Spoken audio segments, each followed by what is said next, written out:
नमस्कार, मैं हूं आमिर बेग। आप देख रहे हैं सिटी बुलेटिन न्यूज़।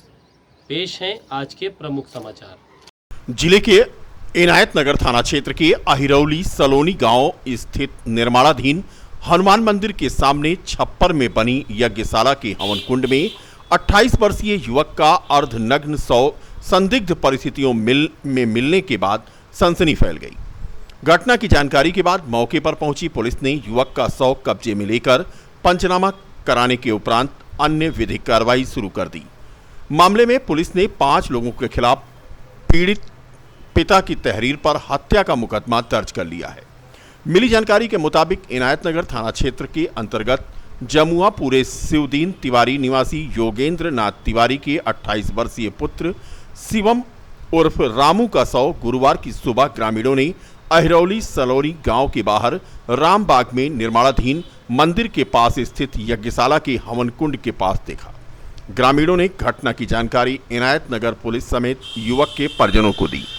सूचना मिलते ही युवक के परिवार में कोहराम मच गया। बड़ी संख्या में लोग इकट्ठा हो गए। इस दौरान कुमारगंज, खंडासा, इनायतनगर, पूरा कलंदर और कैंट थानों से भारी पुलिस फोर्स क्षेत्राधिकारी बीकापुर राजेश कुमार तिवारी के साथ पहुंच गई। नाराज और उग्र ग्रामीणों को समझाने बुझाने का प्रयास किया गया। काफी मनमनौवल के बाद एफआईआर दर्ज करने के बाद ही आक्रोशित ग्रामीण शांत हुए। घटना की जानकारी के बाद मौके पर पहुंचे एसपी ग्रामीण अतुल कुमार सोनकर ने इनायतनगर थाने में कैंप करके पीड़ित परिवार और ग्रामीणों के बयान दर्ज किए। बता दें कि युवक का शव पूरी तरह से संदिग्ध अवस्था में था। युवक के कपड़े यज्ञशाला के पास 25 मीटर और चप्पल 30 से 35 मीटर दूर पड़ा था। युवक के शरीर पर मात्र अंडरवियर ही था और कमर के नीचे का हिस्सा हवन कुंड के अंदर था तथा शरीर के बाहरी भाग हवन कुंड के बाहर जमीन पर पड़ा था। युवक के गले में एक गमछा बंधा हुआ था और गमछा एक पतले डंडे से बंधा था। मौके से मिले परिस्थित जन्य साक्ष्य युवक की हत्या की ओर इशारा कर रहे थे।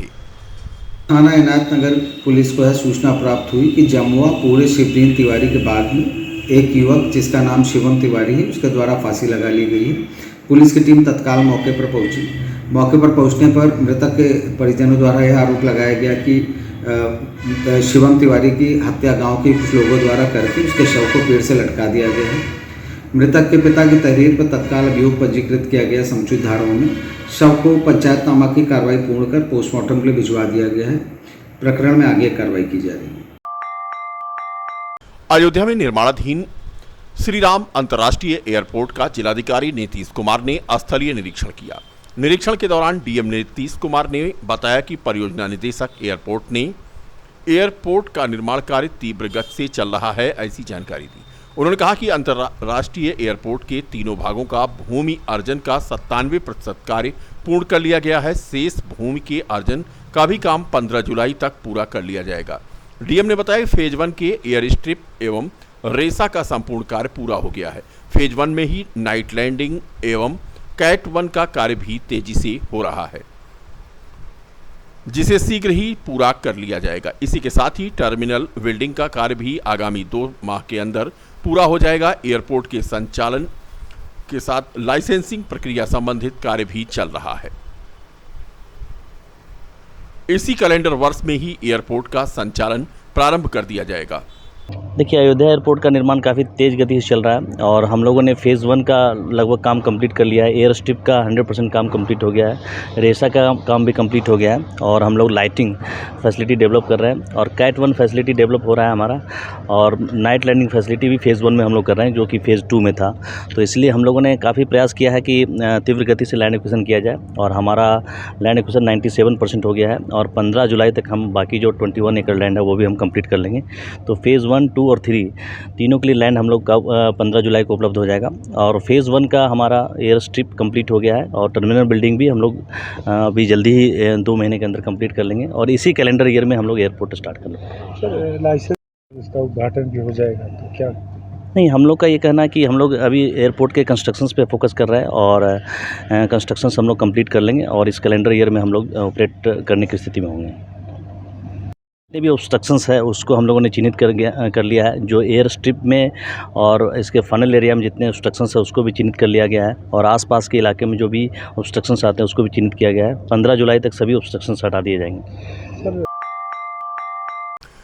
अयोध्या में सावन मेला और कांवड़ यात्रा के मद्देनजर अयोध्या डिपो से 116 बसें संचालित की जाएंगी। सीएम योगी आदित्यनाथ के आदेश पर श्रद्धालुओं की सुविधा को देखते हुए बसों की संख्या बढ़ाई गई है। अयोध्या के सहायक क्षेत्रीय प्रबंधक आदित्य प्रकाश ने बताया कि सावन मेला और कांवड़ यात्रा को देखते हुए अयोध्या डिपो से 116 बसों को संचालित किया जा रहा है। आवश्यकता पड़ने पर अन्य डिपो से बसों को उपलब्ध कराकर इनकी संख्या और बढ़ाई जा सकती है। श्रद्धालुओं को उनके गंतव्य तक पहुंचाने में किसी प्रकार की असुविधा न हो, इसके लिए अयोध्या डिपो रोडवेज द्वारा पूरा इंतजाम किया गया है। बसों के साथ साथ रोडवेज की साफ सफाई का भी विशेष ध्यान रखा जा रहा है। कुल मिलाकर के 116 बसें फिलहाल संचालित हो रही हैं, जो सावन झूला मेला में आने वाले तथा कांवड़ यात्रा में आने वाले श्रद्धालुओं के लिए उपलब्ध हैं और आवश्यकता पड़ने पर रोडवेज विभाग बसों की संख्या बढ़ा सकता है। देखिए, अयोध्या धार्मिक नगरी है। यहाँ तो हमेशा श्रद्धालु आते ही रहते हैं और अभी तो थोड़ा और आवश्यकता अनुसार बढ़ेंगे ही यात्री। उनके व्यवस्था हेतु माननीय परिवहन मंत्री जी की मंशानुरूप डिपो की 116 बसों को मार्ग पर लगाया गया है। आवश्यकता पड़ने पर अन्य डिपो की बसें भी यहाँ मंगा के श्रद्धालुओं को पूर्ण रूप से कोई असुविधा नहीं होने दी जाएगी। स्टेशन पे भी तमाम यात्री सुविधा की व्यवस्थाएं पूर्ण कर ली गई हैं। यात्रियों को कोई असुविधा नहीं होगी। सर, साफ सफाई स्टेशन की साफ़ सफाई कर ली गई है और बाकी यात्री सुविधाओं से संबंधित सारी कार्य पूर्ण कर लिए गए हैं। तो किसी तरीके के कोई अव्यवस्था स्टेशन पे नहीं होने दी जाएगी। अयोध्या डिपो से बहराइच, बलरामपुर, श्रावस्ती, गोरखपुर, लखनऊ, सुल्तानपुर इन डेस्टिनेशन के लिए बसें चलाई जाएंगी। रायबरेली रोड पर स्थित गुरु नानक स्कूल पर तालाब, चारागाह और बंजर जमीन कब्जा करने का आरोप लगा है। नगर निगम अयोध्या भाजपा से नामित पार्षद रहे सरदार अजीत सिंह ने जिलाधिकारी को शिकायती पत्र देकर इस संबंध में कार्रवाई की मांग की है। शिकायतकर्ता का आरोप है कि सदर तहसील के उसरू गांव में बने गुरु नानक स्कूल में तालाब, चारागाह और बंजर जमीन पर निर्माण करा लिया है, जिसकी शिकायत करने पर कोई कार्रवाई नहीं हो रही है। शिकायतकर्ता का आरोप है कि लेखपाल द्वारा रिपोर्ट लगाई गई है कि विद्यालय की बाउंड्री के अंदर अवैध जमीन कब्जा की गई है, लेकिन बार बार शिकायत के बावजूद कोई कार्रवाई नहीं हो रही है। ये ग्राम सभा उसरू रायबरेली रोड पे Guru Nanak degree college school है। उन्होंने पूरा स्कूल जो है तालाब और चारागाह, एरोड्रम, बंजर पूरी सरकारी ज़मीन पे निर्माण कर लिया हुआ है, जिसकी कई मरतबा शिकायत करने पे भी कोई कार्रवाई नहीं हो रही थी। उसके बाद एक रिपोर्ट पे हमारे एप्लीकेशन पे लेखपाल द्वारा रिपोर्ट लगाई गई कि तालाब और चारागाह, एरोड्रम की ज़मीन जो है वो गुरु नानक स्कूल के बाउंड्री के अंदर है। तो हमारी प्रार्थना है श्रीमान जी से, जिलाधिकारी महोदय जी से, कि उस बाउंड्री वाल के जो अंदर ज़मीन है उसको मुक्त कराने की कृपा की जाए भूमि माफियों से। और जो है प्रितपाल सिंह छाबड़ा हैं, इन्होंने पूरा स्कूल का कब्जा किया हुआ है और इनके लड़के अमनदीप सिंह छाबड़ा, गगनदीप सिंह छाबड़ा, ये सब मिलकर पूरा स्कूल सरकारी ज़मीन पे बनाया हुआ है, जिस पे एक इलाहाबाद बैंक भी चल रहा है और स्कूल भी चल रहा है। और इसी मामले को लेकर हम ज्ञापन देने के लिए आए हुए हैं यहाँ पर। नहीं, अभी तो कोई मुलाकात नहीं हुई है, अभी मुलाकात हो जाएगी।